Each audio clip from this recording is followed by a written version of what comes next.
잠깐 기도하시겠습니다.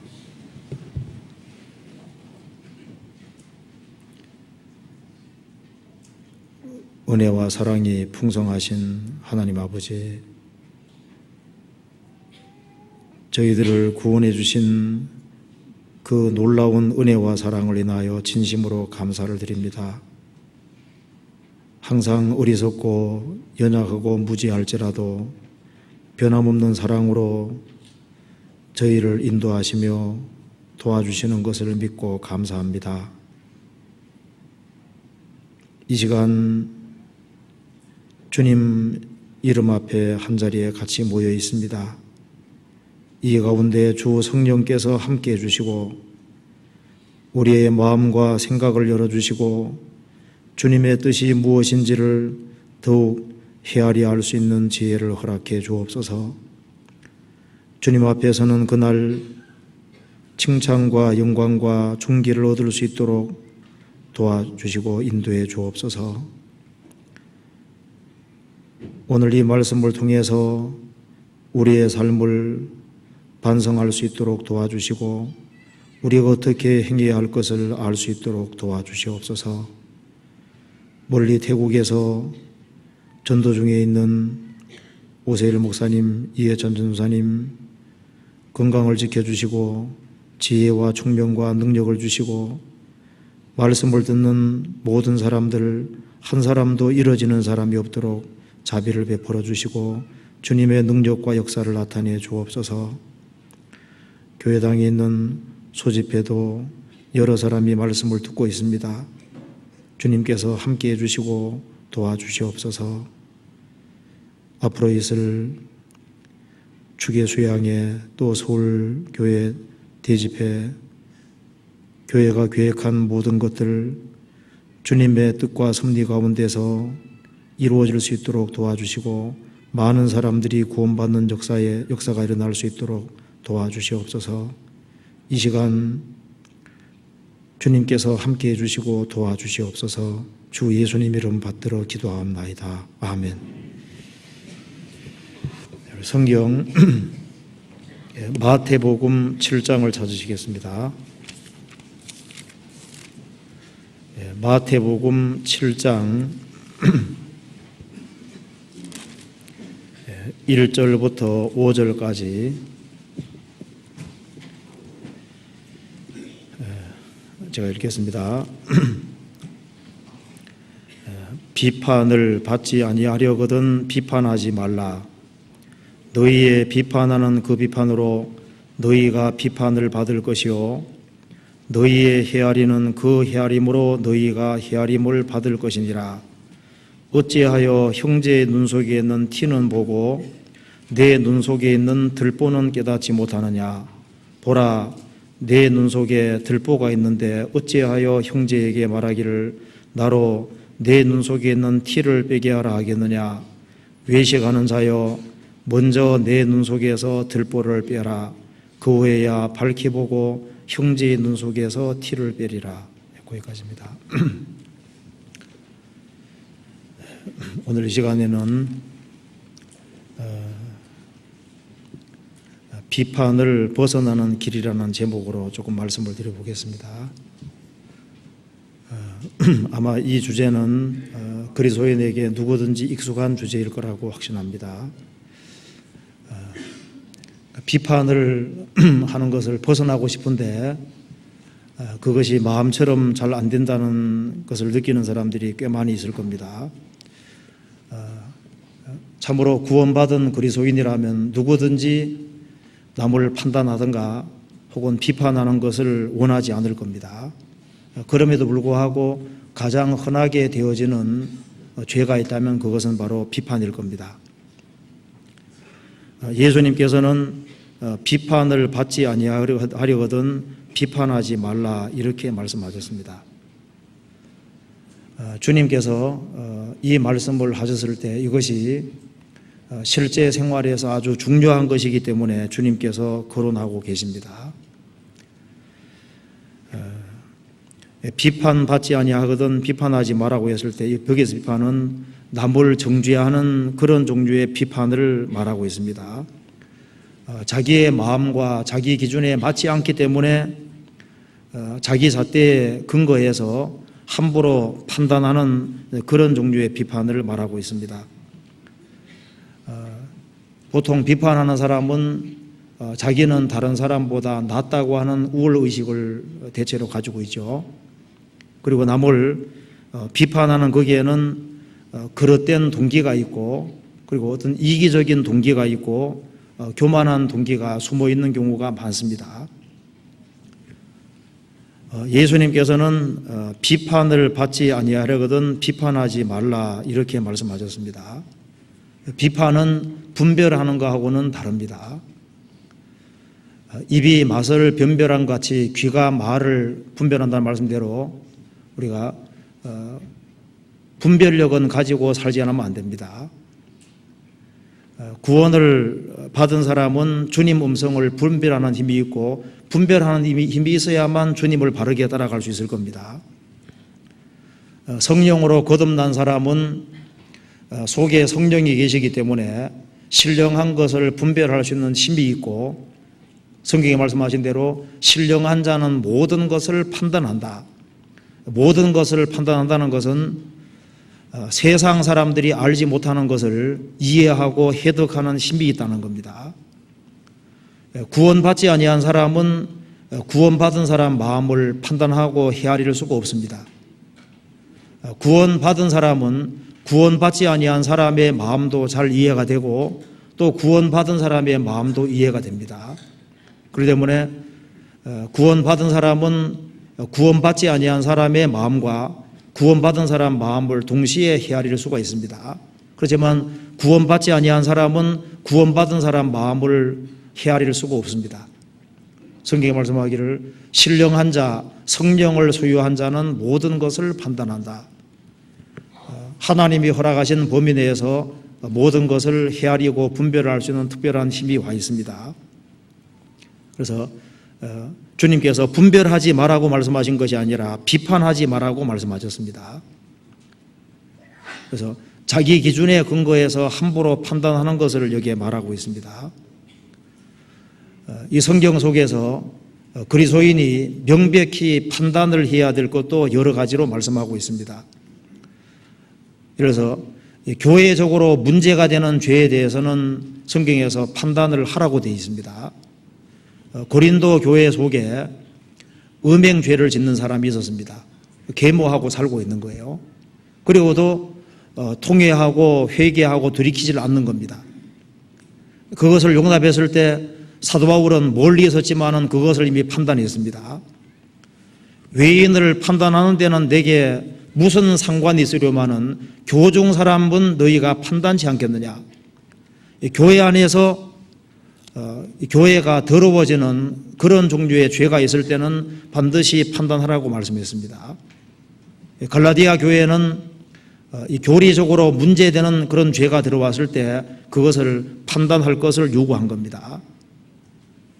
성경 고린도전서 5장을 찾아보시겠습니다.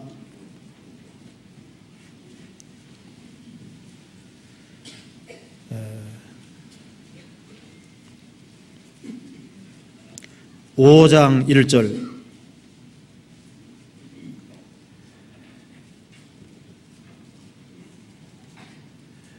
너희 중에 심지어 음행이 있다 함을 들으니 이런 음행은 이방인 중에라도 없는 것이라. 누가 그 아비의 아내를 취하였다 하는도다. 그리하고도 너희가 오히려 교만하여져서 어찌 통한이 여기지 아니하고 그 일을 행한 자를 너희 중에서 물리시지 아니하였느냐. 내가 실로 몸으로는 떠나 있으나 영으로는 함께 있어 거기 있는 것 같이 이 일을 행하는 자를 이미 판단하였노라. 12절 외인들을 판단하는데 내게 무슨 상관이 있으려마는 교중 사람들이야 너희가 판단치 아니하랴. 외인들은 하나님이 판단하시려니와 이 악한 사람은 너희 중에서 내어 쫓아라. 죄가 명백하게 드러났을 때 회개하고 돌이키지 아니할 때는 그것을 정확히 판단하고 처리할 것을 요구하셨습니다.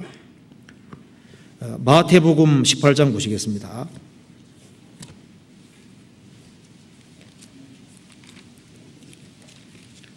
마태복음 18장 15절입니다.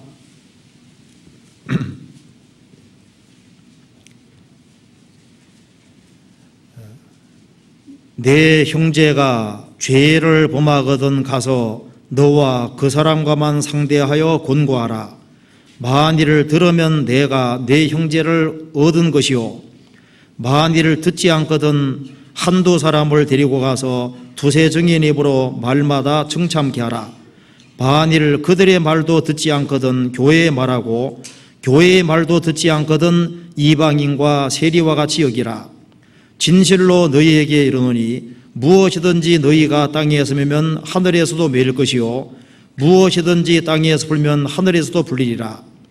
진실로 다시 너희에게 이르노니 너희 중에 두 사람이 땅에서 합심하여 무엇이든지 구하면 하늘에 계신 내 아버지께서 저희를 위하여 이루게 하시리라. 두세 사람이 내 이름으로 모인 곳에는 나도 그들 중에 있느니라. 여기서 말씀한 대로 두세 사람이 내 이름으로 모였다는 이것이 바로 교회의 최소단입니다. 실제로 한 지역에서 교회가 생길 때는 두세 사람이 자기 머리를 잘라버린, 주님 앞에 전적으로 굴복하고 헌신하는 두세 사람 있을 때 그것에 기초해서 주님 몸된 교회가 세워지게 되는 겁니다. 그리고 주님이 세우신 그 교회 안에 주님께서 함께 계시는 겁니다. 여기서 거론하고 있는 죄는 교회적으로 문제가 되는 죄를 말하고 있습니다. 그래서 누가 어떤 신앙적으로 이 교회를 흐트러뜨리는 교리적인 어떤 죄를 가지고 들어와서 퍼뜨린다든가, 혹은 도덕적인 죄를 가져와서 퍼뜨리는 그런 일이 있을 때 그 사람에게 공고하고 안 들으면 두세 증인이 말마다 정참케 하고 그 말도 안 들으면 교회의 말을 하고 교회의 말도 듣지 않거든 이방인과 세리처럼 여기라. 구원받지 아니한 사람으로 간주하라. 그렇게 말씀했죠. 여기 보면은 교회에 주님께서 함께 하시고 권위를 부여하신 것을 알 수가 있습니다. 그런데 이 마태복음 7장에서 말씀하시는 판단은 이런 종류의 비판과 판단과는 다른 이야기입니다. 비판을 받지 아니하라는 비판하지 마라. 그 말은 자기의 어떤 중심이 상하거나 자기의 기준과 잣대에 맞지 않기 때문에 사람을 함부로 판단하고 논단하는 그런 종류의 죄를 말하는 겁니다. 그래서 우리는 나름대로 어떤 자기가 일생을 살아오는 가운데 형성된 어떤 습관들이 있고 사고방식과 생각들이 있습니다. 그래서 자기 기준에 맞지 않기 때문에 또 자기 비위에 거슬리기 때문에 어떤 특정한 사람에 대해서 함부로 판단하고 논단할 때 그것이 문제가 될 것을 분명히 말씀하고 있는 겁니다. 성경 한번 찾아보시겠습니다. 전도서 10장을 찾아보시겠습니다. 전도서 10장 20절을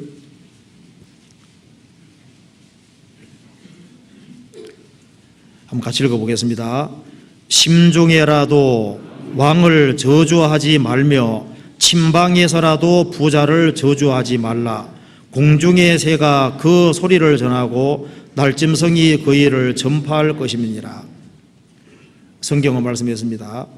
심중이라도, 그 마음 중심에서라도 왕을 저주하지 말며, 침방은 가장 은밀한 곳입니다. 가장 은밀한 곳에서도 부자를 저주하지 마라. 공중의 새가 그 소리를 전하고 날짐승이 그 일을 전파할 것임이니라. 우리가 어떤 특정한 사람에 대해서 가장 은밀한 곳에서 함부로 판단하고 비판하는 그런 일이 있을 때 주님께서 그것을 다 보고 듣고 있습니다. 그리고 신앙생활하는 가운데 내가 남을 판단하는 것이 많아지고 비판하는 것이 많아진다, 그런 생각이 들 때는 자기 신앙을 근본적으로 되돌아볼 필요가 있습니다.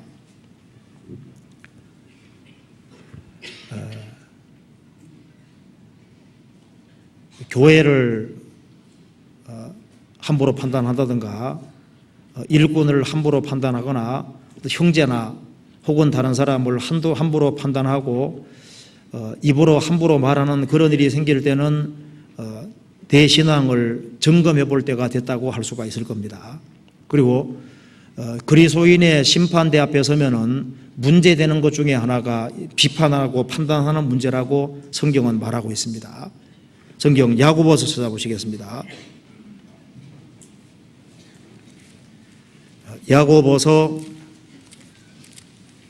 4장입니다.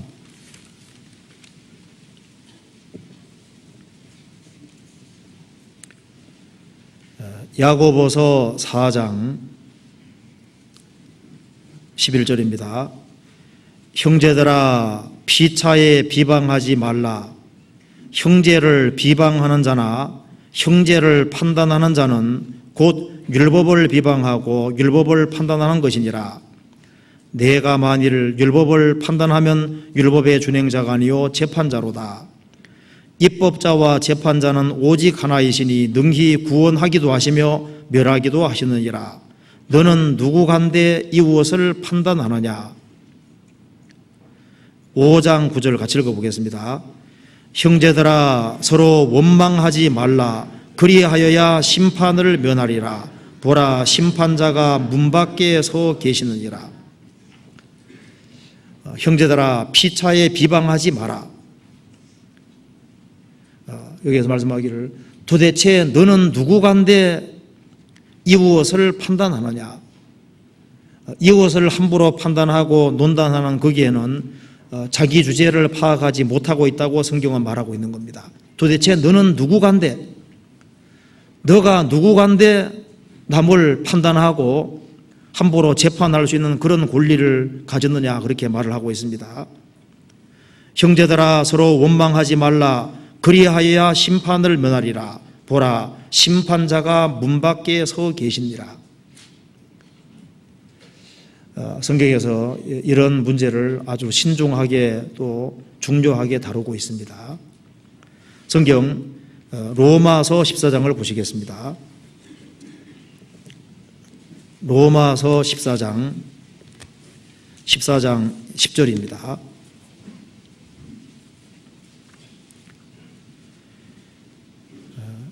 내가 어찌하여 내 형제를 판단하느뇨. 어찌하여 내 형제를 업신여기느뇨. 우리가 다 하나님의 심판대 앞에 서리라. 기록되어서되 주께서 가라사대 내가 살았노니 모든 무릎이 내게 꿇을 것이요 모든 혀가 하나님께 자백하리라 했느니라. 이러므로 우리 각인이 자기 일을 하나님께 직고하리라. 13절 같이 읽겠습니다. 그런즉 우리가 다시는 서로 판단하지 말고 도리어 부딪힐 것이나 그칠 것으로 형제 앞에 두지 아니할 것을 주의하라. 여기에 이 10절에서부터 13절까지가 구원을 받은 사람에게 하는 말입니다.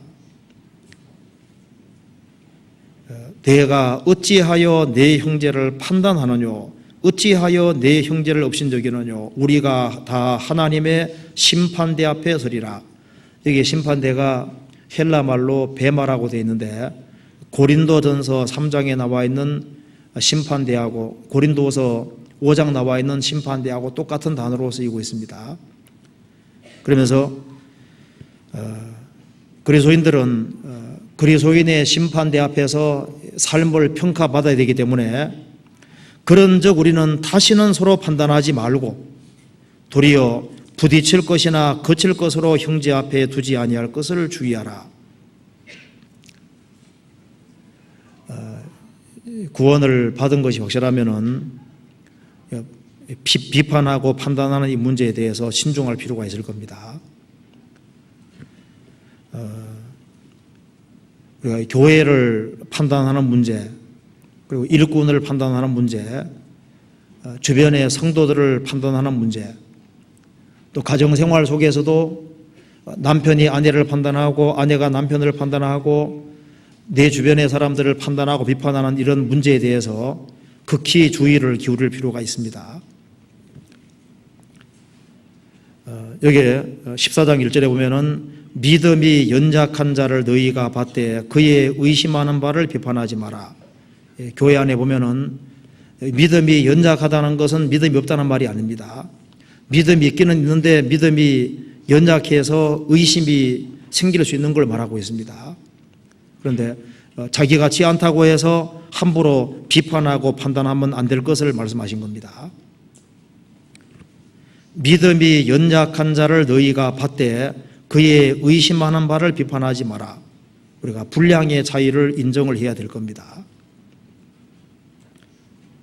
우리가 왜 비판하는 것을 삼가해야만 될까요? 그 이유는 인간은 전지하지 못합니다. 사람은 모든 것을 알지를 못합니다. 우리 경험에 근거해서 판단했는데 나중에 보면은 잘못 판단하는 경우가 얼마든지 있습니다. 하나님께서는 모든 것을 판단할 수 있지만은 사람은 모든 것을 알지를 못하고 더 근본적인 것은 사람 속에 있는 것을 정확히 알 수가 없는 거예요. 가까이 사는 사람끼리도 사람 중심을 정확히 알지 못할 때가 많습니다. 주만 홀로 인생의 마음을 다 아심이니이다. 주님만 인간의 마음을 다 아십니다. 그리고 사람은 모든 상황을 다 알 수 있는 것이 아닙니다. 주님은 모든 상황을 다 고려할 수 있지만은 사람은 모든 상황을 다 고려할 수 있는 능력이 없어요. 그리고 사람 자체가 불완전하기 때문에 사람 판단이 불완전할 수 있습니다. 결정적이고 아주 명백한 죄가 드러나기까지는 자기 어떤 경험의 기초에서 함부로 판단하는 그것은 아주 조심해야 될 문제가 되는 겁니다. 우리가 왜 판단을 삼가해야 되냐면은 주님께서 금지하셨기 때문입니다. 그리고 그것은 그리스도인의 심판대 앞에 설 때도 문제가 되기 때문입니다. 그리고 우리가 경험 속에서도 비판을 하고 판단하는 거기에서 인간관계가 파괴된다는 것을 항상 보게 되는 겁니다.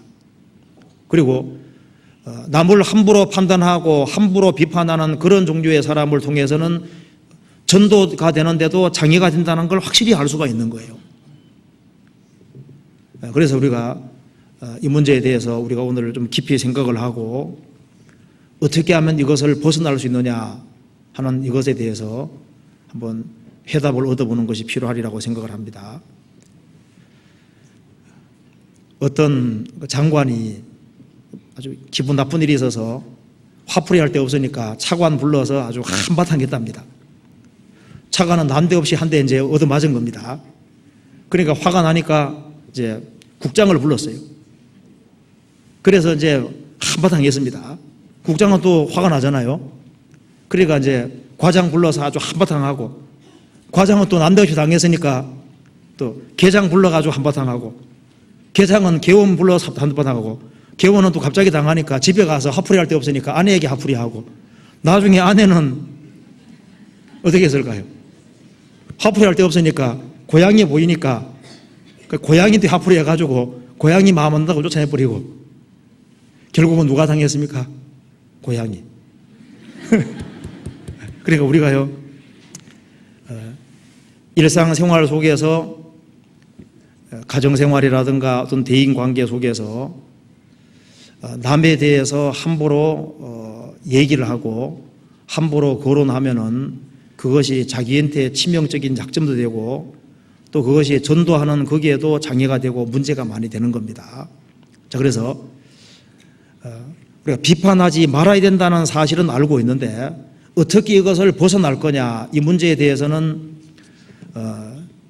답을 정확히 얻지 못한 사람도 많이 있을 겁니다. 그래서 우리가 어떻게 하면 비판 벗어날 수 있는지 그것을 구체적으로 생각해 보도록 하겠습니다. 마태복음 7장을 보시겠습니다. 제가 먼저 이 개요를 말씀드리고 구체적으로 말씀드려 보겠습니다. 이 마태복음 7장에 보면은 이 비판하는 구체적인 원인은 조금 더 말씀드리겠습니다만은 구원을 받지 않았기 때문에 비판을 할 거라고 주님께서는 말씀하셨습니다. 구원을 받으면은 기본적으로 비판에서 벗어나도록 됩니다. 그래서 이 비판하는 마음 자체가 이것이 안 없어지면은 주님께서 그 사람의 근본 뿌리부터 다시 재검토해야 될 것을 분명히 말을 하고 있습니다. 그래서 구원을 받으면은 새 사람이 되고 새로운 성품이 들어오는데, 새로운 성품은 기본적으로 다른 사람이 잘 되기를 원하기 때문에 남을 판단하고 비판하는 것은 기본적으로 없어지게 되는 거예요. 그리고 비판하게 되는 또 한 가지 원인은 마태복음 7장 보시겠습니다. 1절, 비판을 받지 아니하려거든 비판하지 말라. 너희의 비판하는 그 비판으로 너희가 비판을 받을 것이요 너희의 헤아리는 그 헤아림으로 너희가 헤아림을 받을 것이니라. 여기서 너희의 비판하는 비판으로 너희의 헤아리는 그 헤아림으로, 말씀대로 자기 기준이 아주 강한 사람이 있습니다. 자기의 기준과 자기의 잣대, 자기의 주관이 너무 큰 사람은 비판하는 것을 바꾸지를 못하게 되는 거예요. 그래서 너희의 비판하는 그 비판, 너희의 헤아리는 그 헤아림은 자기 기준을 가리키는 겁니다. 자기 잣대를 다 가지고 있는 거예요. 그래서 주님 중심이 되지 않고 주님을 모신 삶이 되지 않기 때문에 비판이 나올 거라고 주님께서 말씀하고 있는 겁니다. 또 한 가지는 3절에 어찌하여 형제의 눈 속에는 티는 보고, 눈이 잘못되어 있습니다. 주님을 앙망하는 눈이 아니라 눈이 천해지고 속되게 돼서 세상적인 눈이 되어 있습니다. 어찌하여 형제의 눈 속에는 티는 보고 눈이 천하게 바뀌었습니다. 내 눈 속에 있는 들보는 깨닫지 못하느냐, 이 말씀에서 자기 반성의 삶이 없는 사람에게 비판이 생길 것을 말씀하고 있는 겁니다. 4절에 보라 내 눈 속에 들보가 있는데 이걸 못 깨닫는 것은 자기 반성이 없다는 얘기인 겁니다.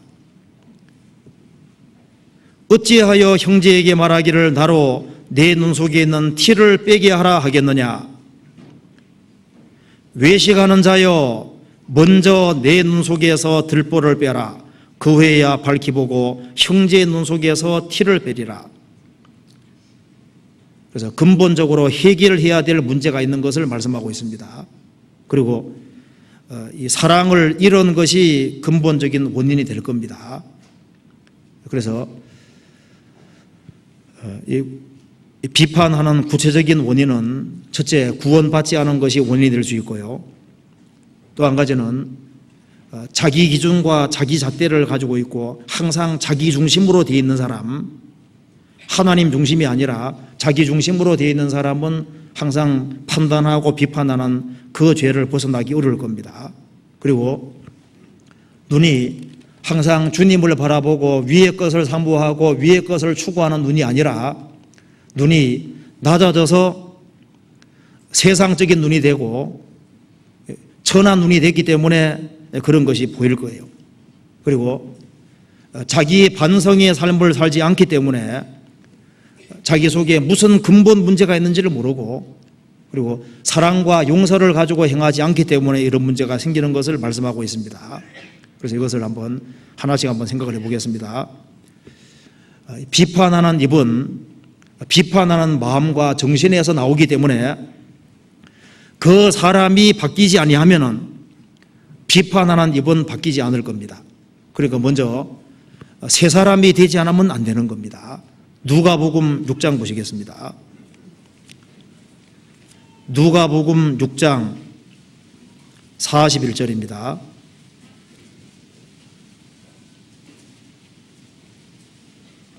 (6장 41절) 어찌하여 형제의 눈 속에 있는 티는 보고 내 눈 속에 있는 들보는 깨닫지 못하느냐. 너는 내 눈 속에 있는 들보를 보지 못하면서 어찌하여 형제에게 말하기를 형제여 나로 내 눈 속에 있는 티를 빼게 하라 할 수 있느냐? 외식하는 자여 먼저 내 눈 속에서 들보를 빼어라. 그 후에야 내가 밝히 보고 형제의 눈 속에 있는 티를 빼리라. 못된 열매 맺는 좋은 나무가 없고 또 좋은 열매 맺는 못된 나무가 없느니라. 나무는 각각 그 열매로 아나니 가시나무에서 무화과를 또는 찔레에서 포도를 따지 못하느니라. 선한 사람은 마음에 쌓은 선에서 선을 내고 악한 자는 그 쌓은 악에서 악을 내나니 이는 마음에 가득한 것을 입으로 말함이니라. 예수님께서 비판하고 판단하는 문제를 거론하시면서 그 비판하고 판단하는 그 근본적인 문제가 왜 생기느냐 그걸 말씀하시면서 41절, 43절 이하에 못된 열매 맺는 좋은 나무가 없다. 좋은 열매 맺는 못된 나무가 없다. 나무는 각각 그의 열매로 안다. 그래서 사람은 마음에 가득한 것이 입으로 나오게 되기 때문에 그 사람 근본이 좋은 나무가 됐고 주님의 선한 생명을 받음으로 선한 사람이 됐다면 그 사람에 위해서는 선한 말이 나오게 될 것이고 그 사람 근본이 잘못됐다면 나쁜 나무이기 때문에 그 쌓은 악에서 근본 자체가 잘못된 사람이니까 잘못된 말이 나올 것을 말씀하고 있는 겁니다. 그래서 새 사람이 됐으면 그 입에서 새로운 종류의 말이 나올 것을 말씀하고 있는 거예요. 그래서 비판하는 것 자체가 없어지지 않는다 했을 때 그것이 지속적이고 계속적일 때는 근본적인 문제가 있을 수 있는 것을 말씀하고 있는 겁니다. 성경에 보면은 입술의 열매를 짓는 여호와라고 말씀하셨습니다. 구원을 받으면 주님의 생명이 들어왔고 주의 성령이 와 계시기 때문에 그 사람의 입술이 바뀔 수밖에 없게 돼 있는 겁니다. 성경 마태복음 12장 보시겠습니다.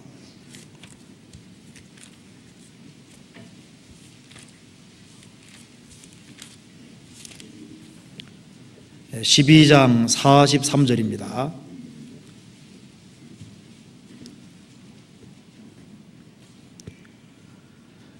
더러운 귀신이 사람에게서 나갔을 때 물 없는 곳으로 다니며 쉬기를 구하되 얻지 못하고 이에 가로되 내가 나온 내 집으로 돌아가리라 하고 와보니 그 집이 비고 소재되고 술이 되었거늘 이에 가서 저보다 더 악한 귀신 7을 데리고 들어가서 거하니 그 사람의 나중 형편이 전보다 더욱 심하게 됐느니라.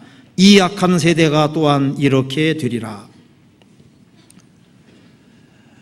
이 마음의 이 주인이 자기라면은 자기 얘기가 많이 나오게 될 겁니다. 마귀가 마음을 주장한다면은 마귀의 말이 나올 거 아니에요. 주님이 그 사람 마음을 주장한다면은 거기에서 합당한 주님 보시기 합당한 말씀들이 나오게 될 겁니다. 여기에 한 더러운 귀신이 어떤 집에서 나갔습니다. 나갔는데 물 없는 곳 다니다 보니까 갈 데가 없는 거예요. 다시 와보니까 그 집이 비고 소재되고 술이 되었거늘 이것이 바로 예수님 당시의 이스라엘 사람 모습입니다. 이스라엘 사람들은 이방인과 다르게 율법을 지키려고 노력하고 자기의 마음의 집을 깨끗게 하기 위해서 열심히 소지하고 수리하고 고쳤습니다. 그래서 더러운 것을 좋아하는 귀신들이 깨끗하게 살라고 하는 사람들 싫으니까 나가버린 거예요. 그런데 주님이 오셨는데 주님을 빨리 영접을 해야 되는데 영접하지 않고 집을 여전히 비워두고 끝까지 율법을 지킴으로 청구하려고 했습니다. 그래서 나중에 그 귀신보다 더 악한 귀신 7이 들어와서 그 사람에게 주둔함으로써 유대인들은 더 악하게 됐고 결국은 그리스도를 배척하는 것으로 끝이 나게 된 겁니다. 여기에 중요한 말씀은 44절에 그 집이 비고 소재되고 수리되었거늘 집이 비어 있습니다. 영혼이라는 집에 자기가 주인이 되어 있는 사람도 있고 사탄이 주장하는 사람도 있고 그 집의 주인으로 주님이 들어와 있는 사람도 있습니다. 영접하는 자, 곧 그 이름을 믿는 자, 주님이 영접이 돼서 주님이 정말 그 사람 마음속에 살고 있는 사람이 있습니다.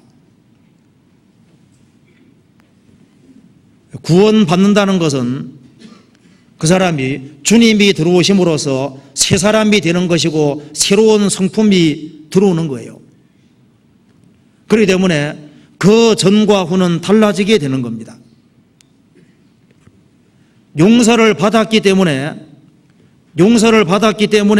입에서 용서의 말이 나오고, 구원받은 사람은 너무나도 감사하기 때문에 입에서 감사의 말이 나오고, 주님께 무한한 축복을 받았기 때문에 다른 사람을 축복하는 말이 나오게 되는 거예요. 영혼에 주님의 빛을 받았기 때문에 그 사람 입에서 정말 긍정적인 말, 주님을 높이는 말, 이런 말이 나오게 되는 겁니다. 은혜를 받았기 때문에 은혜의 말이 나오는 겁니다. 그래서 그 사람이 새 사람이 되기 전까지는 그 비판하는 정신과 마음 자체가 없어지지 않게 될 겁니다. 시편 24편에 말씀한 대로 구원받은 사람 영혼 속에는 영광의 왕이 들어와 계시는 겁니다. 그리고 주님께서 영혼 속에서 작업을 하시는 거예요. 어떤 사람은 이제 깨끗한 것을 안 좋아하는 사람이라고 봅시다. 그 사람은 집이 엉망이지 않겠어요? 바깥도 엉망일 겁니다. 그런데 주인이 바뀌어서 깨끗한 것을 좋아하는 주인이 들어와 있다면 어떻게 할까요? 그 속과 바깥이 깨끗하게 바뀔 겁니다. 구원을 받을 때 주님께서 들어오신 겁니다. 이사야 57장 보시겠습니다.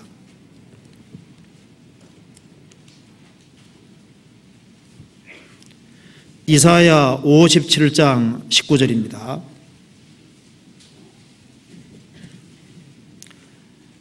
19절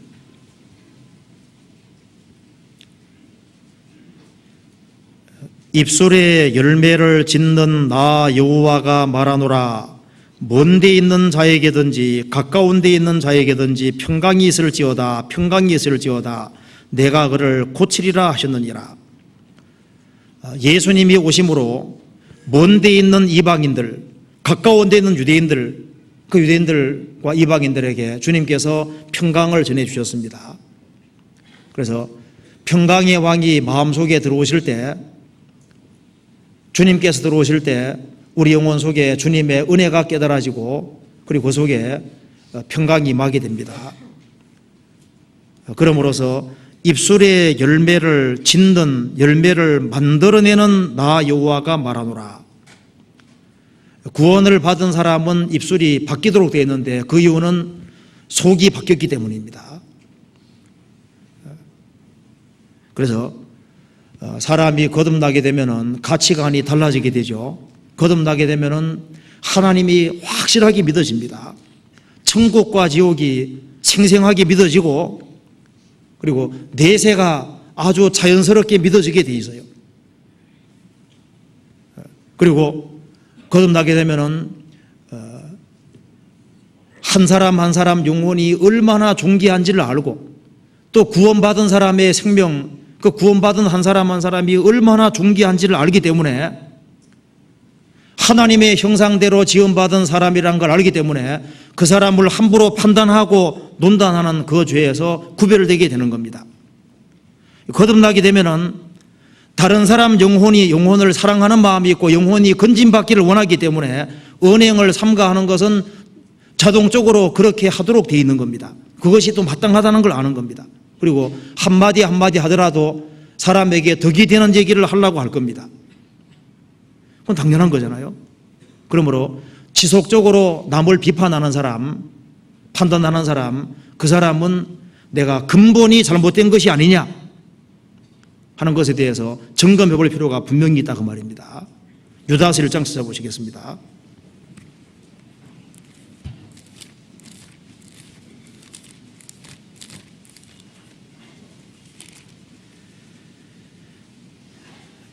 1장 16절입니다.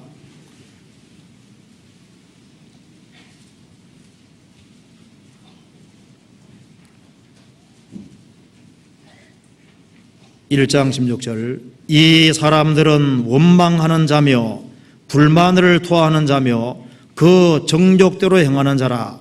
그 입으로 자랑하는 말을 내며 이를 위하여 아첨하느니라. 19절 같이 읽어보겠습니다. 이 사람들은 당을 짓는 자며 육에 속한 자며 성령은 없는 자니라. 그리스도인이라는 말과 원망과 불평이라는 말은 이건 상극입니다. 그리스도인들은 이런 생각을 가질 겁니다. 세상에서 내가 아무리 고생하고 아무리 천하게 취급을 받아도 지옥 갈 사람 하루 고생 나는 못한다. 실제로 구원을 받은 사람은 중심 깊은 데서 진정으로 감사하는 마음이 있습니다. 영원한 멸망에서 건진받은 사람이 더 이상 원하는 것이 뭐가 있겠습니까? 구원받은 그거 하나로도 정말 감사무지하고 얼마나 그 은혜와 사랑이 감사하는 그런 것이 있는데, 여기에 원망하고 항상 원망하고 항상 불만을 토하고 항상 자기 주장대로 하고, 그러면은 성경이 말씀하기를 성령은 없는 자니라.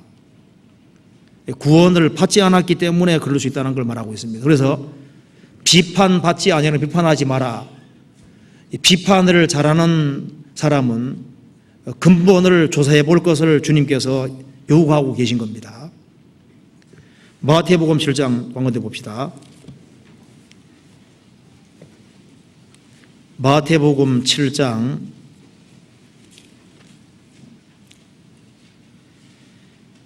2절입니다. 2절에 너희의 비판하는 그 비판으로 너희가 비판을 받을 것이요 너희의 헤아리는 그 헤아림으로 너희가 헤아림을 받을 것이니라. 너희의 비판하는 그 비판, 너희의 헤아리는 그 헤아림, 자기가 다 기준이 되어 있습니다. 자기라는 것을 버리지를 못합니다. 자기의 주장, 자기의 고집, 자기 기준을 버리지를 않습니다. 그래서 항상 자기 기준을 딱 가지고 있기 때문에 자기 기준에 안 맞으면은 판단하는 거예요. 구원을 받기 전까지는 자기가 빠져나가는 것이 뭔지를 알 수가 없는 겁니다. 구원 받기 전에는 자기는 첫 번째고 이웃은 두 번째고 하나님은 바깥입니다. 그런데 한 사람이 구원을 받으면은 주님은 첫 번째, 이웃은 두 번째, 자기는 세 번째로 빠져나가게 되는 거예요. 그런데 항상 자기 기준과 자기 잣대를 항상 고수하고 고집하는 거기에는 자기가 인생의 주인이란 말이 들어가 있는 것이 되는 겁니다. 그래서 주님께서 말씀하시기를 너희의 비판하는 그 비판으로 너희의 헤아리는 그 헤아림으로. C.S. 루이스가 이런 얘기를 했습니다. 우리는 두 개의 자를 가지고 있다. 자기에게는 느슨한 자를 사용하고 뭐 그럴 수도 있지 이렇게 말을 하고, 남에게는 고전 자를 들이대면서 아니 그럴 수가 있나 하는 식으로 이 반응을 한다는 겁니다. 어머니들이 컵 깰 때도 그러죠. 컵을 비싼 컵인데 자기가 탁 깨면 어떻습니까? 컵만 아깝습니다. 자식이 깨면 어떻게 됩니까?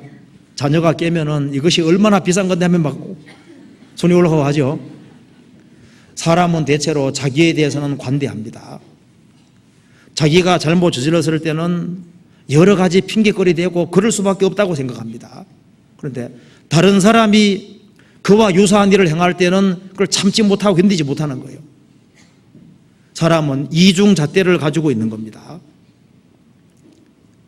우리가 성도라고 하는 것은 자기가 빠져나간 사람이지 않습니까? 우리가 구원받았다는 것은 주님을 내 마음의 주인으로 받아들인 겁니다. 성경 누가복음 17장 찾아보시겠습니다.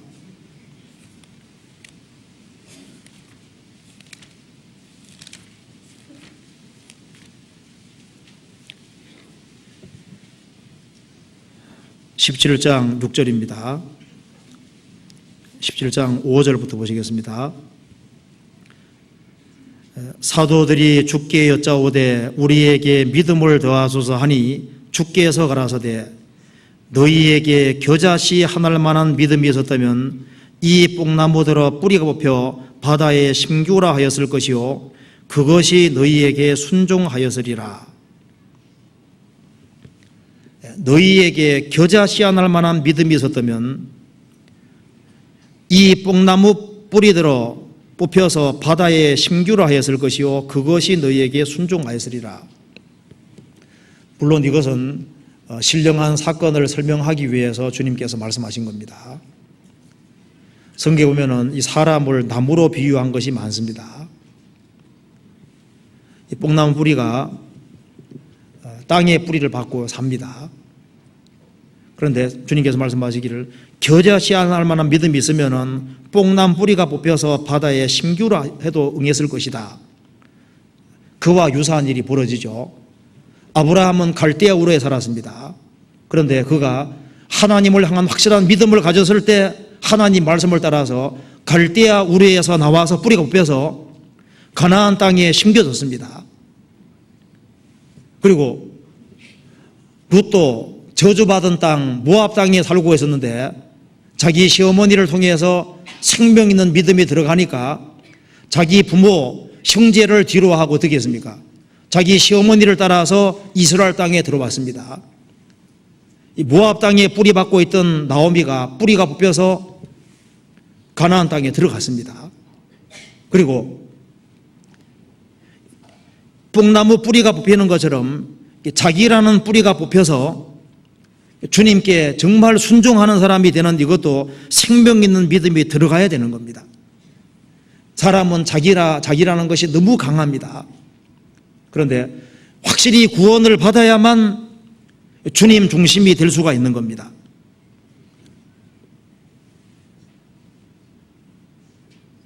구원을 받고 난 이후에 자기가 얼마나 강한지 몰라요.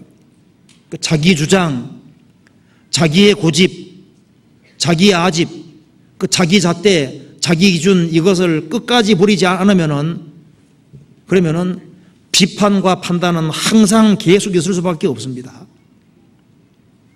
그래서 주님 중심으로 살고 주님을 주인으로 모시고 주님 중심이 되지 아니하면은 비판하는 마음과 정신은 없어지지 않을 겁니다. 너는 범사에 그를 인정하라. 그리하면 내 길을 지도하시리라. 성경 아가서 한번 찾아보시겠습니다. 아가서 2장.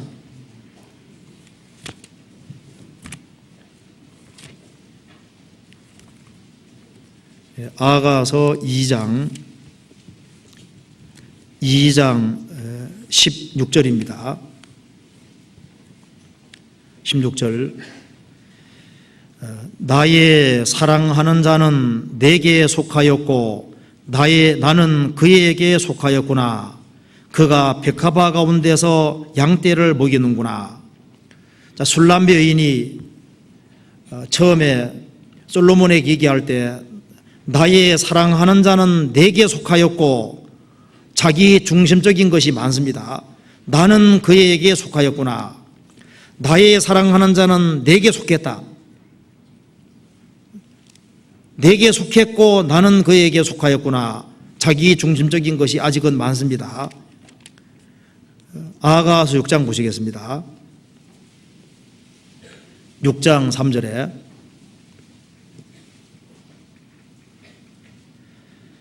나는 나의 사랑하는 자에게 속하였고 나의 사랑하는 자는 내게 속하였구나. 그가 백합화 가운데서 그 양떼를 먹이는구나. 좀 세월이 흘러가니까 바뀌었죠. 나는 나의 사랑하는 자에게 속하였고 남편 중심으로 바뀌었습니다. 나의 사랑하는 자는 내게 속하였구나. 이렇게 바뀌었습니다. 7장 10절을 같이 읽겠습니다. 나는 나의 사랑하는 자에게 속하였구나. 그가 나를 사모하는구나. 나는 나의 사랑하는 자에게 속하였구나. 그리고 자기가 완전히 빠졌습니다. 처음에는 나의 사랑하는 자는 내게 속했고 나는 나의 사랑하는 자에게 속했다. 여전히 아직은 아내 중심입니다. 근데 세월이 더 흘러가니까 나는 나의 사랑하는 자에게 속하고 남편 중심으로 바뀌었습니다. 나중에는 오로지 남편 중심으로 바뀌었죠. 아내는 완전히 빠져나갔습니다. 둘이 진짜 하나가 된 겁니다.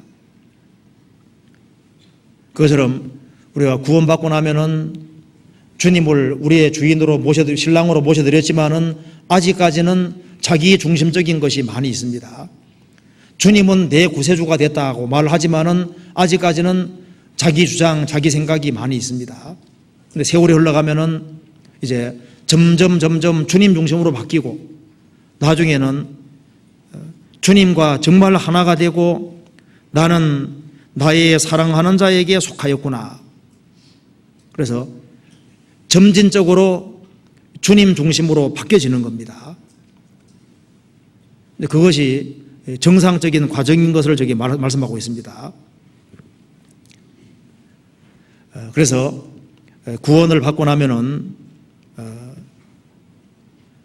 구원받은 사람 자신은 틀림없이 내가 주님 중심으로 살아야 되고 주님이 내 주인이기 때문에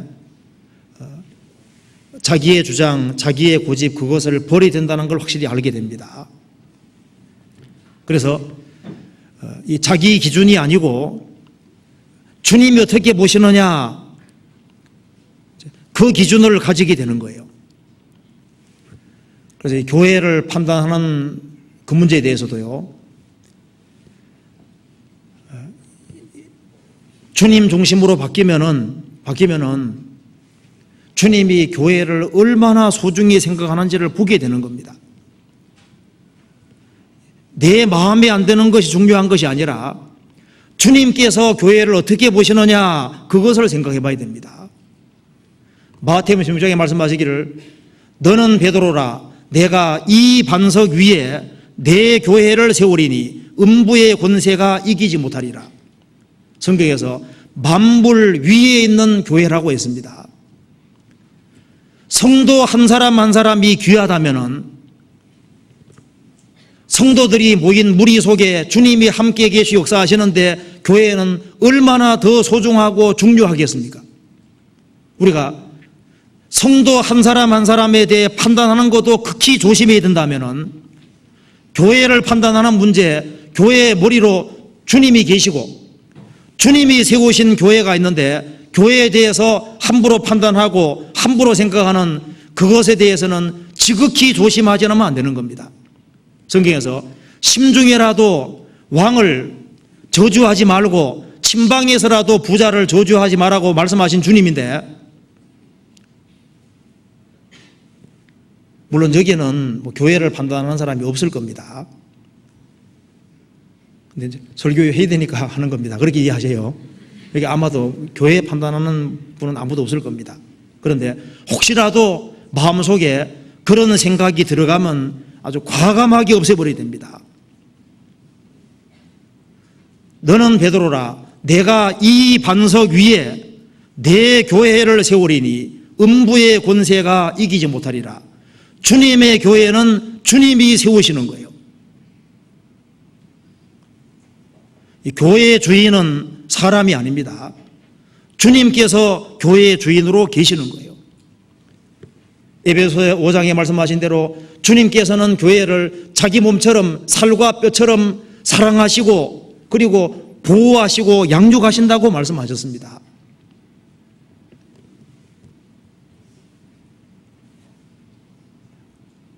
주님께서 하늘에서 보실 때 교회를 어떻게 보실까요? 교회를 얼마나 소중하게 보시겠습니까? 그리고 고린도 교회 같은 경우에 부족한 것이 많이 있었습니다. 그런데 그 사람들이 구원받은 사람이고 주님이 역사하셨기 때문에 부족한 것 주님이 다 고쳐가시고 다 바르게 만들어 가셨습니다. 또 주님께서 이 교회 안에 우리 전도하는 사람도 있고 봉사하는 사람들도 많이 있지 않습니까? 그 한 사람 한 사람을 주님께서 얼마나 귀하게 여기실까요? 그들을 통해서 주님 역사를 이루시고 주님의 뜻을 행해 가시고 주님께서 귀하게 사용하는데, 주님께서 부족한 것이 있을지라도 귀하게 사용하는데 주님이 보시는 것처럼 우리도 볼 필요가 있습니다. 성도 한 사람 한 사람이 얼마나 귀해요. 주님께서 피를 흘리고 값을 주고 사신 겁니다. 세상에서 이 성도의 존귀한 것은 우리가 감히 헤아릴 수가 없습니다. 삼가 이 소자 중에 하나도 업신여기지 마라. 하늘에서 저희 전사들이 하늘에 계신 내 아버지 얼굴을 항상 비옵느니라. 하나님께서 구원받은 한 사람 한 사람 피로 값주고 샀기 때문에 그 구원받은 한 사람 한 사람을 얼마나 귀하게 여기시는데, 주님께서 귀하게 여기시는 한 사람 한 사람을 우리가 내 마음에 들지 않고 내 기준에 들지 않는 것이 있다고 해서 함부로 자기 잣대와 자기 기준 가지고 함부로 판단할 때 그건 큰 문제가 되는 겁니다. 그리고 구원받지 아니한 사람이라 할지라도 그 사람에 대해서 함부로 비판하고 판단하는 걸 주님 원치 않으실 겁니다. 주님께서는 간음 중에 잡힌 그 여자, 주님께서 정말 불쌍히 여기시고 구원해 주셨습니다. 십자가 배 죽어가던 강도, 그 사람은 평생 악을 행하다가 달렸지만은 그 사람도 하나님의 형상대로 지음받은 영혼을 가진 사람입니다. 주님께서는 그 사람을 귀하게 생각하시고 그 사람을 구원해 주셨습니다. 이 세상에서 아무리 악이 많은 사람이라 할지라도 그 사람에게도 지구상에 무엇과도 바꿀 수 없는 귀한 영혼을 가지고 있는 겁니다. 구원받지 아니한 사람도 귀하다면은 구원받은 사람은 훨씬 귀한 거예요. 구원받은 사람이 귀하다면은 앞장서서 일하는 사람은 더 귀한 겁니다. 그리고 그보다 더 귀한 것은 주님께서 세우신 교회는 훨씬 존귀한 거예요. 우리의 마음과 중심 속에 조금이라도 주님 앞에 합당치 않은 마음이 있다면은 그 과감하게 정리를 해야 됩니다. 성경 시편 16편 보시겠습니다.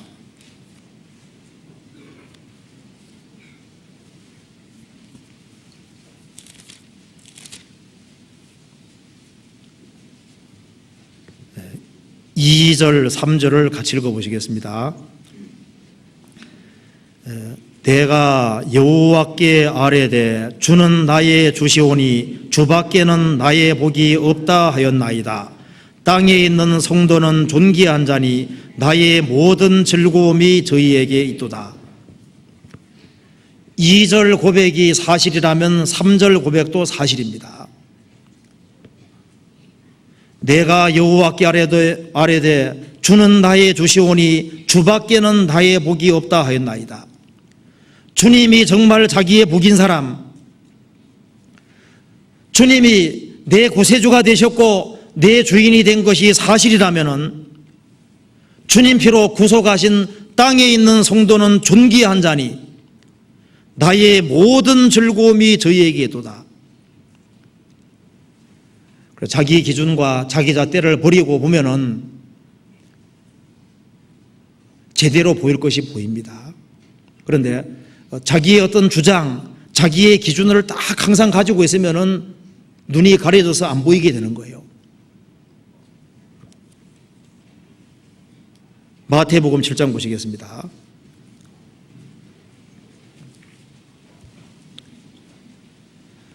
그래서 비판이 생길 때는 제일 먼저 구원을 받지 않아서 그런 경우가 있고요.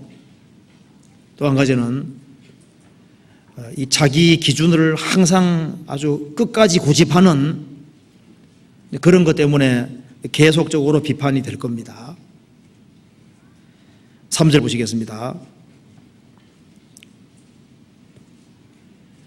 3절에 어찌하여 형제의 눈 속에 있는 티는 보고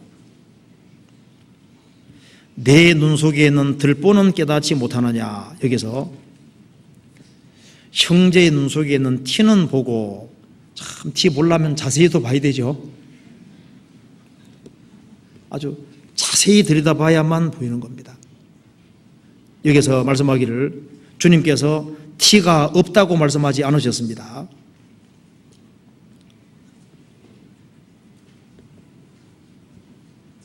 형제의 눈 속에 있는 티라 그러죠. 티가 있어요.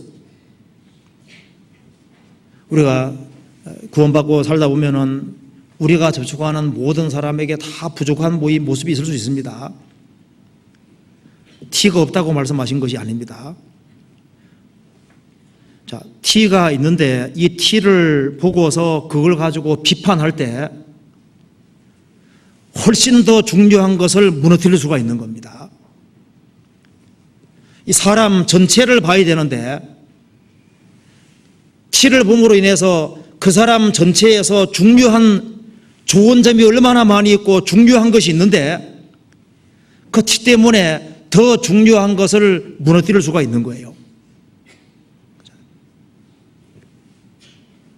그걸 주님께서 말씀하고 있는 겁니다. 그래서 쉽게 비판하고 판단하고 하는 사람은 주님 앞에 중요한 죄를 범할 수가 있는 겁니다. 성경 마태복음 23장 보시겠습니다.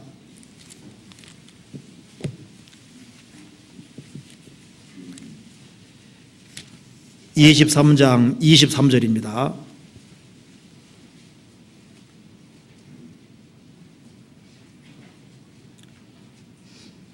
화이 있을진저 외식하는 서기관들과 바리새인들이여 너희가 박하와 회양과 근치의 11조를 들이되 율법에 더 중한 바 의와 인과 신은 버려도다. 그러나 이것도 행하고 저것도 버리지 말아야 할지니라. 소경된 인도자여 하루살이는 걸러내고 약대는 삼키는도다. 이 말씀에서 그 옛날에 이 바리새인과 서기관들, 유대 종교가들이 11조 생활을 철저히 했습니다. 이 박하와 회향과 근체, 어떤 식물 같은 것이 들어오면은 그것도 잘라서 10분의 1을 바쳤습니다. 그건 철저히 하면서 그걸 철저히 행하지 아니할 때 채소 바칠 때 그 채소를 10분의 1을 안 잘라 바친다고 그걸 가지고서 문제 삼고 늘어지는 겁니다. 그러면서도 율법에 더 중요한 것이 의와 인과 신입니다. 율법의 정신은 하나님을 향한 확실한 믿음, 그리고 여기에 확실한 믿음이 신이고, 의라는 것은 주님 앞에 바르게 행하는 거지 않습니까? 의, 그리고 인, 주변 사람에게 사랑 베풀어주는 이것이 율법의 정신입니다. 그래서 하나님 향한 확실한 믿음과 그리고 하나님 안에서 바르게 행하고 이웃에게 사랑을 베풀고 희생하고 수고하는 이것이 율법의 정신인데, 그 더 중요한 의와 인과 신은 버리고, 그리고 11조 가운데 철저하지 못한 그 부분을 가지고서 물고 늘어질 때 주님께서 말씀하시기를 하루살이는 걸러내고 약대는 삼킨다. 그 하루살이 걸러내는 것이 바로 채소 가운데 일부를 안 바친 거지 않습니까? 그거 가지고 물고 늘어지는 걸 여기에 하루살이는 걸러낸다고 했습니다. 걸러내면서 더 중요한 의와 인과 신을 버리는 것을 약대를 삼킨다고 표현을 했습니다. 누가 내게 감정 상하는 걸 행하기 때문에, 그런 것 때문에 더 중요한 명령을 잊어버리면 안 되죠. 우리는 서로 사랑하라는 명령을 부여받았습니다. 그리고 만민에게 복음을 전파하라는 명령을 부여받았습니다. 그거보다 앞서는 것이 있으면 안 되는 겁니다. 만일 사소한 것 때문에 가장 중요한 것을 잃어버리면은 약대는 삼키고 하루살이는 걸러내는 사람이 될 수도 있는 겁니다. 교각사루라고 소뿔이 삐뚤어져 있으니까 그거 바로 접으려다가 소 죽이는 경우도 있잖아요. 한 가정에서 남편이 이제 꽁을 한 마리 잡아왔답니다. 그래서 아내에게 자랑하기를 이것은 숫꽁이라고 자랑하는 거예요. 장기라고. 아내는 보더니만 이것이 어떻게 장기요? 까투리지, 암꽁이지. 아니 장기라니까, 까투리라니까. 그것 때문에 싸우는 거예요. 나중에는 말이 격해지니까 육박제는 돌입했습니다. 잡아먹으면 되는 겁니다. 그렇죠? 그 싸울 필요가 뭐가 있어요? 그 이겨가지고 뭐 하겠어요? 우리가 개인 생활 속에서 누가 개인적으로 내게 잘못하는 것에 대해서는 그 사람 어떤 성품이 아직 변화되지 않은 것이 있고 해서 마음에 상하는 그런 것이 있다고 했을 때 그런 것 때문에 사랑하라는 근본 계명 그런 것을 무너뜨리면 안 되는 겁니다. 마태복음 18장 보시겠습니다.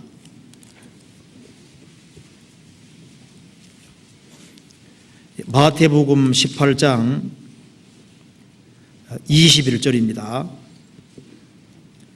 21절부터 22절까지 같이 읽어보시겠습니다.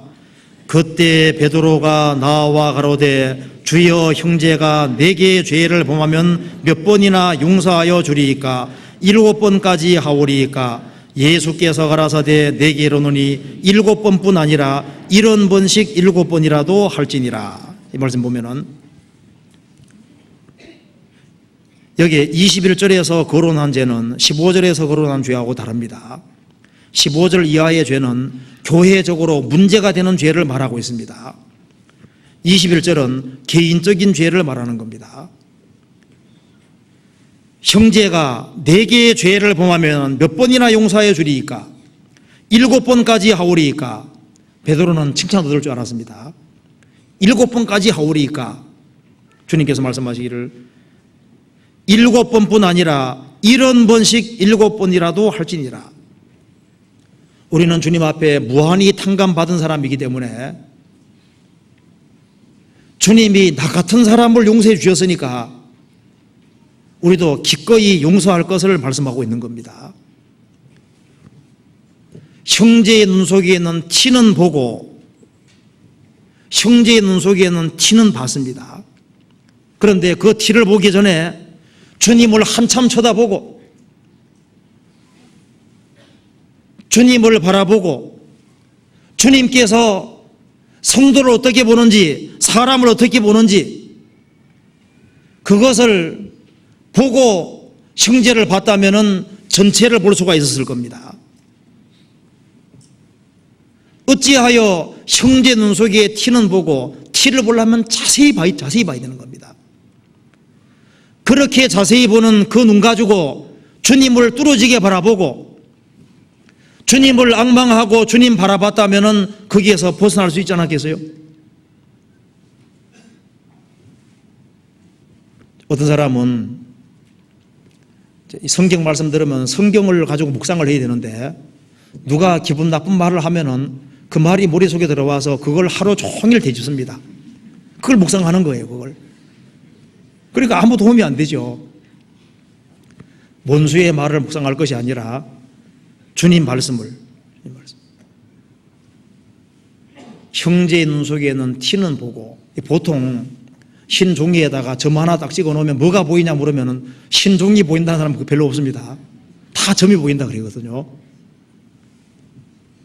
점은 그 흰 종이의 아주 지극히 작은 한 부분에 속하는 겁니다. 우리 가정생활 속에서도 남편이 부족한 것도 있고 자식이 부족한 것도 있고 아내 부족한 것이 있죠. 그렇지만은 그 부족한 것보다가 그 사람은 훨씬 더 존귀한 겁니다. 예수님 말씀하셨습니다. 사람이 얼마나 귀하냐, 사람이 얼마나 귀한지를 사람이 잘 모릅니다. 이 지구보다가 사람은 훨씬 더 존귀한 거예요. 천지는 없어지지만은 사람은 안 없어집니다.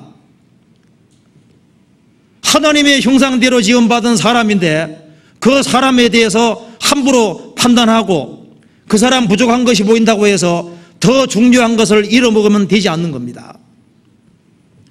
우리가 주님을 바라볼 때, 살아계신 주님을 바라볼 때, 그리고 재림하시는 주님, 상을 가지고 오시는 주님을 바라볼 때 우리는 주님 안에서 어떻게 행해야 될지를 알게 되는 겁니다. 우리는 세상 사람과 다른 욕망을 가지고 있습니다. 주님을 기쁘시게 하고자 하는 그런 욕망, 이 세상에서 구별되고자 하는 그런 욕망, 그죠? 그리고 이제 하나님 아들답게 살아보려는 그런 욕망들이 있습니다. 근데 이제 그것이 우리 마음 원하는 대로 안 돼서 그렇지, 우리 구원받은 사람 마음 속에는 자기가 잘 안 바뀔 때 자기가 속상합니다. 그렇지 않습니까? 생활 속에서 나는 주님을 슬프게 하고 싶지 않은데 주님 슬프게 할 때 마음이 너무 괴롭고 우리 세상 사람하고 다른 그런 욕망을 가지고 있습니다. 세상 사람하고 구원받은 사람은 완전히 다른 것이 있습니다. 여기 마태복음 7장 다시 한번 보시겠습니다. 여기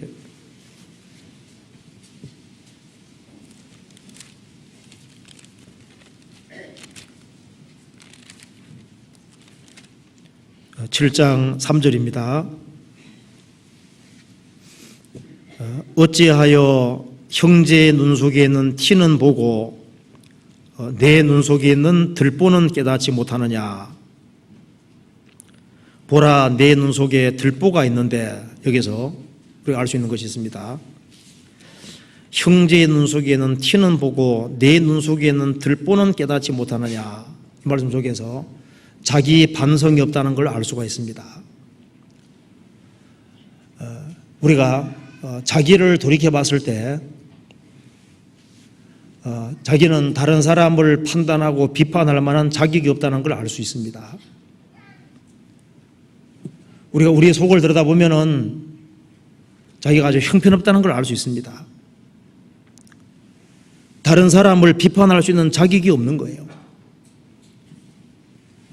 내 눈 속에 들보가 있는데 자기 반성하는 삶을 살아가는 사람은 자기의 부족을 항상 깨달아 알 수가 있습니다. 다윗은 말했습니다. 밤마다 내 심장이 나를 교훈하도다. 자기 반성하는 삶을 살게 되고 성경을 자세하게 들여다보면은, 그리고 매일 들여다보고 자주 들여다보면은 자기 부족한 것을 깨닫게 되는 겁니다. 그리고 이 성경 속에서 자기 죄를 지적해 줄 때 그것을 마귀의 탓으로 돌린다든가 다른 사람의 탓으로 돌린다든가 하나님의 탓이나 아담 탓으로 돌리는 사람은 바꾸지 않으려고 할 겁니다. 자기 잘못된 게 드러날 때 그것을 자기 잘못인 걸 깨닫고 자기 스스로가 이건 내가 잘못한 것이라고 깨달으면 자기가 바꿀 수 있거든요. 그런데 이것이 남의 탓이라고 핑계대는 한에는 바꾸지 않으려고 할 겁니다. 자기의 허물을 능히 깨달을 자 누구리요? 나를 숨은 허물에서 벗어나게 하소서. 자기가 미처 알지 못하는 허물들이 많이 있습니다. 그럼에도 불구하고 주님은 관용해 주시고 용납해 주시고 사랑해 주시고 정체 가져서 바르게 바꿔가려고 하시잖아요. 자기 반성의 삶을 살아가는 사람은 자기 부족을 더 느끼도록 되기 때문에 다른 사람의 부족한 것이 보인다 할지라도 그것을 위해서 기도하고 넘어갈 수가 있게 되는 겁니다. 시편 19편을 보시겠습니다.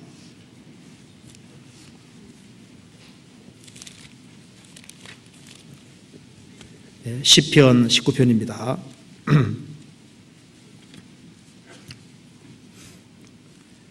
시편 19편 12절입니다.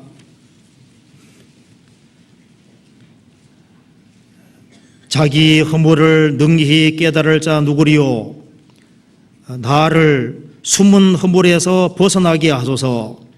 또 주의 종으로 고범죄를 짓지 말게 하사 그 죄가 나를 주장치 못하게 하소서. 그리하시면 내가 정직하여 큰 죄과에서 벗어나겠나이다. 이 말씀 보면은 자기 허물을 능히 깨달을 자 누구리요? 나를 숨은 허물에서 벗어나게 하소서. 자기가 미처 알지 못하는 허물이 있을 수 있습니다.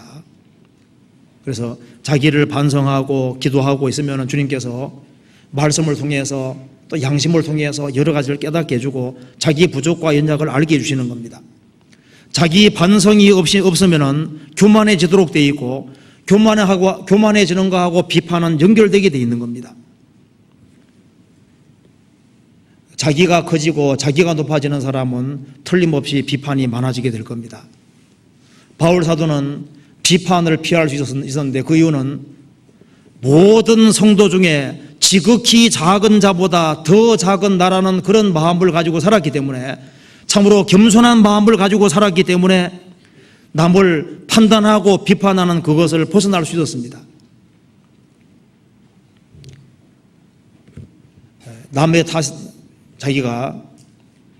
자기를 반성하지 않는 사람은 항상 남의 탓으로 돌리고, 잘 되면 자기 탓이고 못 되면 남의 탓으로 돌립니다.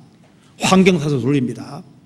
그런데 그것을 자기의 것으로 수용하는 사람, 자기 있는 상황을 그대로 수용하고 마음을 낮추는 사람은 자기 반성을 할 수 있고 그리고 발전할 수가 있게 되는 겁니다. 마태복음 다시 한번 보시겠습니다. 마태복음 7장에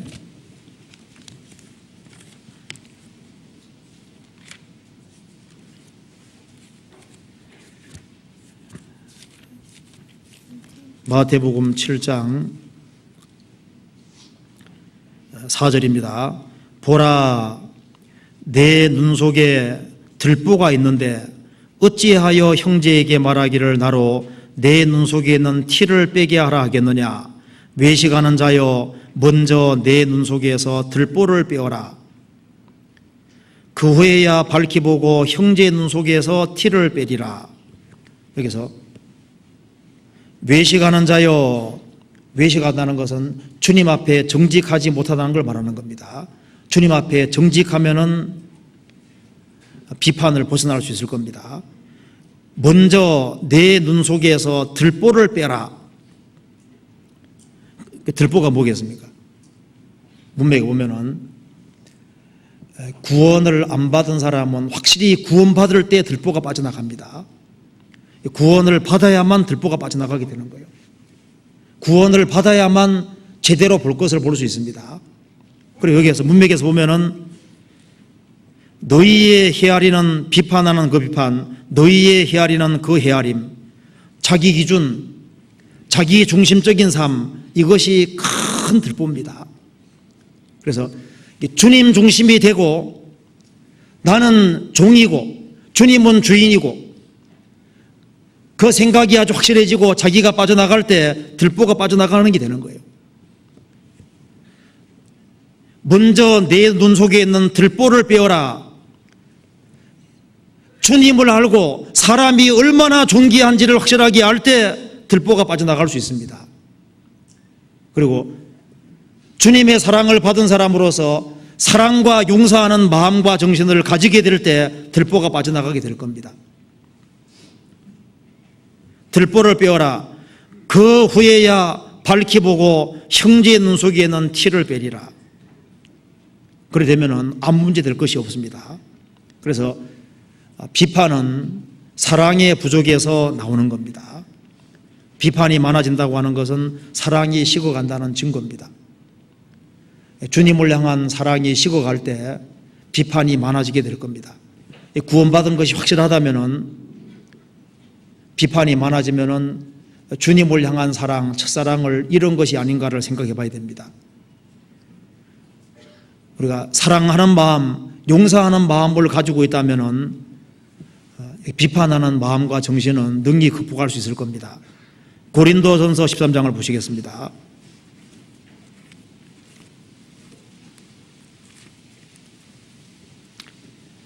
13장 1절 보시겠습니다.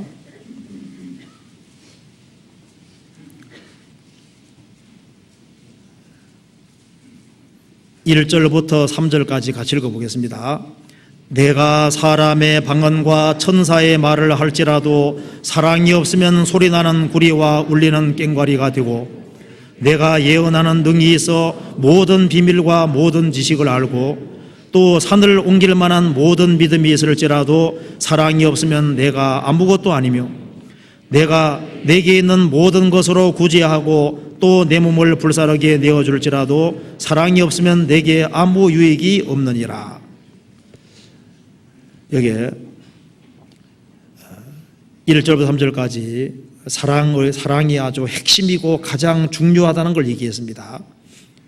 내가 사람의 방언과 천사의 말을 한다 할지라도 내가 예언하는 능히 있어 모든 비밀과 모든 지식을 알고 또 산을 옮길 만한 모든 믿음이 있을지라도 내게 있는 모든 것으로 구제하고 내 몸을 불사르게 내어줄지라도 그럴지라도 사랑이 없으면 아무것도 아니다. 이 말씀은 사랑이 제일 중요하다는 것을 말하고 있습니다. 사실 사랑이 없으면 세상은 상박할 겁니다. 우리가 이 세상이 살만한 세상이라고 느껴지는 그것도 사랑 때문입니다. 세상에서도 원동력이 사랑인 것처럼 신앙생활 속에도 사랑이 원동력입니다. 내가 그리스도인이 있다는 표시가 뭘까요? 주님을 사랑하고 이웃을 사랑하는 이것이 그리스도인이 됐다는 확실한 표징이 될 겁니다. 표시가 될 겁니다. 이런 얘기 들어보셨는지 모르겠습니다. 사도 요한이 주로 설교할 때 사랑 설교만 했다 그러잖아요. 그 얘기를 하도 들어서 지겨우니까 사람들이 오늘은 제발 좀 새로운 설교 하나 해주세요. 해줄게요 하고 내가 오늘 새로운 설교를 하노니 또 사랑하라. 서로 사랑하라. 죽을 때까지 서로 사랑하라.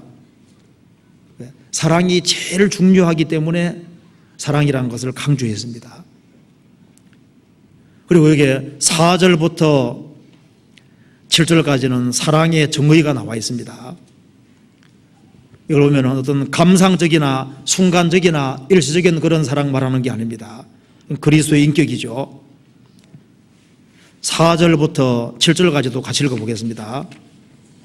사랑은 오래 참고 사랑은 온유하며 투기하는 자가 되지 아니하며 사랑은 자랑하지 아니하며 교만하지 아니하며 무례히 행치 아니하며 자기의 유익을 구치 아니하며 성내지 아니하며 악한 것을 생각지 아니하며 불의를 기뻐하지 아니하며 진리와 함께 기뻐하고 모든 것을 참으며 모든 것을 믿으며 모든 것을 바라며 모든 것을 견디느니라. 이게 말씀한 대로 사랑의 시작은 오래 참는 거라고 되어 있습니다. 그리고 사랑의 제일 마지막도 모든 것을 참으며 모든 것을 믿으며 모든 것을 바라며 모든 것을 견디느니라. 사랑의 시작도 오래 참는 것이고 끝도 오래오래 참는 겁니다. 사랑하면은 참고 견딜 수가 있습니다. 8절에 사랑은 언제까지든지 떨어지지 아니하나 예언도 피하고 방언도 고치고 지식도 피하리라. 사랑은 떨어지지 않는다. 은사도 사랑을 깨닫고 사랑을 전하기 위한 통로로 준 것이기 때문에 사랑이 심어지면은 은사는 없어도 되는 겁니다. 설교라고 하는 이것도 하나의 사랑을 심어주기 위한 수단에 불과합니다. 우리가 활동하는 그 모든 활동을 통해서 결국은 사랑이 전해지는 것이 목적인 겁니다. 사랑은 언제까지든지 떨어지지 않는다. 그리고 사랑은 영원한 겁니다. 13절 같이 읽어보겠습니다. 그런즉 믿음, 소망, 사랑 이 세 가지는 항상 있을 것인데 그 중에 제일은 사랑이니라. 신앙이 성장한다는 증거는 이 사랑을 깨닫고 사랑을 실천하는 이것이 성장한다는 증거가 될 겁니다. 우리가 의무감으로 행하는 것하고 사랑으로 행하는 걸 다를 겁니다. 가정생활 속에서도 부모를 찾아배울 때 의무감으로 찾아가는 것하고 사랑하는 마음으로 가는 것은 다르죠. 어떤 사람에게 선물 줄 때도 의무감하고 사랑하고는 분명히 다를 겁니다. 우리가 다른 사람에게 영향력을 끼치는 가장 중요한 것이 주변 사람에게 내가 이 사람을 정말 사랑한다는 것을 보여줄 수 있다면 사람 마음 움직이기는 아주 쉬울 겁니다. 그리스도인이 다른 사람 마음을 움직이는 지렛대는 사랑하는 겁니다. 그 사람, 우리가 전도하는 상대자에게 그 사람을 정말 사랑하는 것을 보여줄 수 있다면 그 사람 마음을 확실히 움직일 수 있을 겁니다. 그리고 사랑하는 마음을 가지고 접근하면 주변 사람들이 분명히 알 겁니다. 우리가 왜 비판하는 마음을 갖냐 하면은 내게 상처 주는 사람이 생기기 때문에 비판하는 마음을 갖는 겁니다. 그렇지 않습니까? 비판하는 정신과 마음은 다치기 때문에 그런 문제가 생기는 거예요.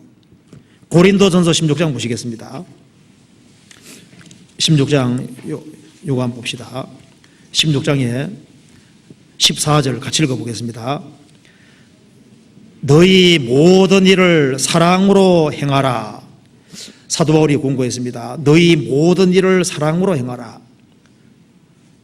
사랑으로 행해야 되는데 비판하는 마음이 왜 생기냐 하면은 자기가 당했다고 생각할 때, 코너에 몰린다고 생각할 때 비판하는 마음과 정신이 올라옵니다.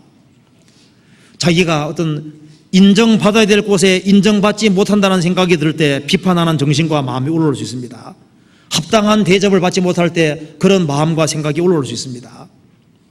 그렇지만은 어떤 상황에 떨어진다 할지라도 그리스도인들은 입에 파수꾼을 세워야 됩니다.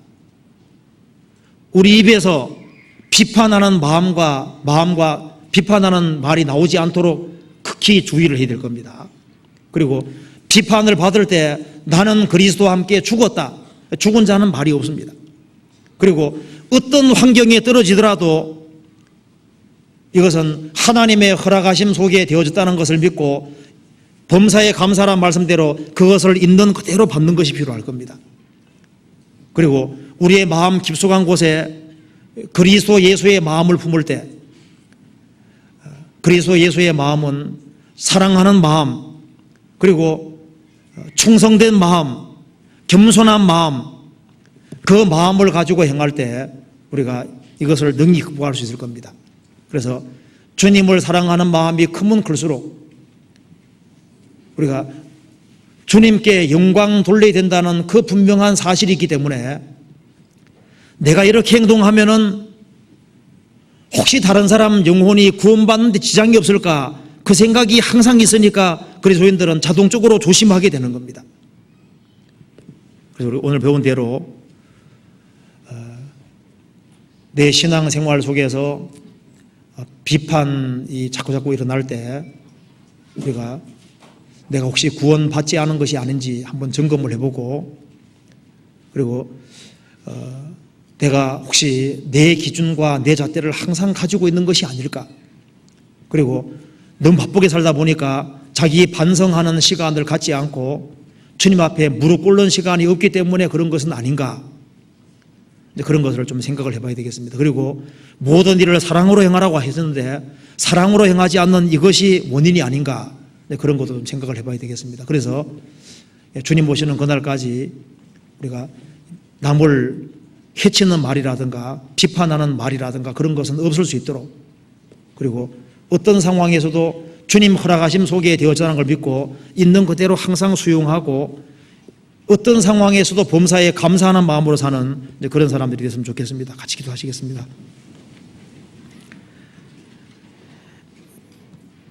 저희를 사랑하시는 하나님 아버지 감사합니다. 많은 사람 중에서 저희들을 기억해 주시고 구원해 주셨습니다. 저희를 구원하신 이 놀라운 은혜와 사랑을 저희들이 어떻게 보답할 수 있겠습니까? 주님, 저희들 주님 말씀 가운데 살기를 간절히 소원하는 소원과 마음이 있습니다. 하지만 저희들은 너무 연약하고 부족하다는 것을 고백할 수밖에 없습니다. 항상 말씀으로 일깨워 주시고 우리의 삶을 통해서 다른 영혼이 세워지고 건진받는 귀한 역사가 나타날 수 있도록 도와주시옵소서. 저희들에게 더욱 충성하는 마음을 허락해 주시고 또 저희들 마음과 생각 속에서 교회가 얼마나 소중한지를 깨달아 알 수 있도록 도와주시옵소서. 그리고 그 안에 역사하시는 주님을 볼 수 있는 눈을 허락해 주시옵소서. 주님 앞에서는 그날 잘했다는 칭찬을 받을 수 있도록 도와주옵소서. 그리고 멀리 해외에서 전도하고 있는 많은 사람들이 있습니다. 주님께서 일일이 기억해 주시고 주님의 역사와 능력을 나타내 주옵소서. 그리고 구원받은 식구들 중에 병중에 고통하는 사람, 여러 가지 말 못하는 어려움 속에 있는 분들도 많이 있습니다. 주님께서 일일이 기억해 주시고 용기를 주시고 위로를 주시고 주님의 도움을 허락해 주옵소서. 우리 나머지 모든 생에 주님의 거룩한 말씀으로 다스려 주옵소서. 주 예수님 이름 받들어 기도하옵나이다. 아멘. 찬송 하나 부르시겠습니다. 은혜 찬송 128장입니다.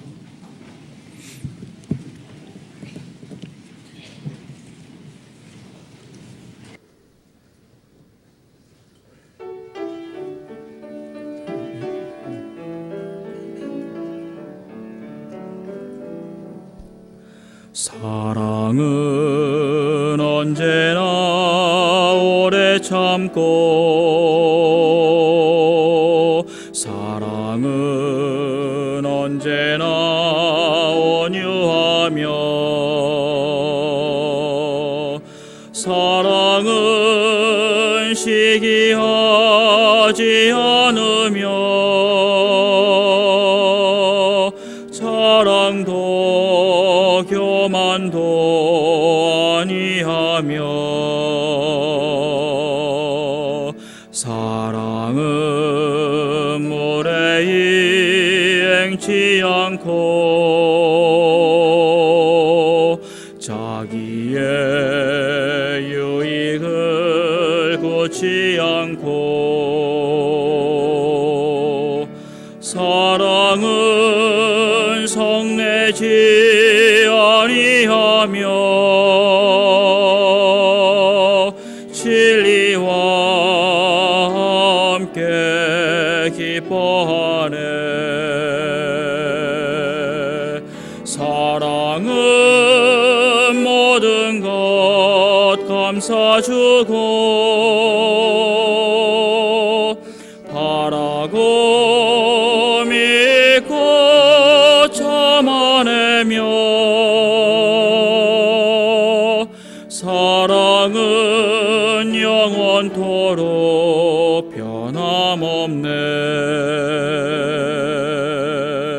믿음과 소망과 사랑은 이 세상 끝까지 영원하며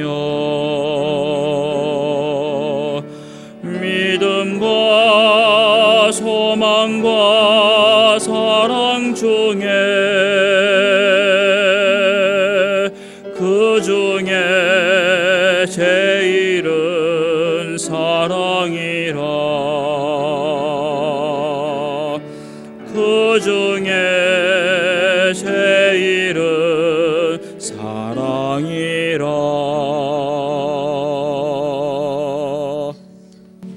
광고 없습니다. 마치겠습니다. 자유롭게 교제하시기 바랍니다.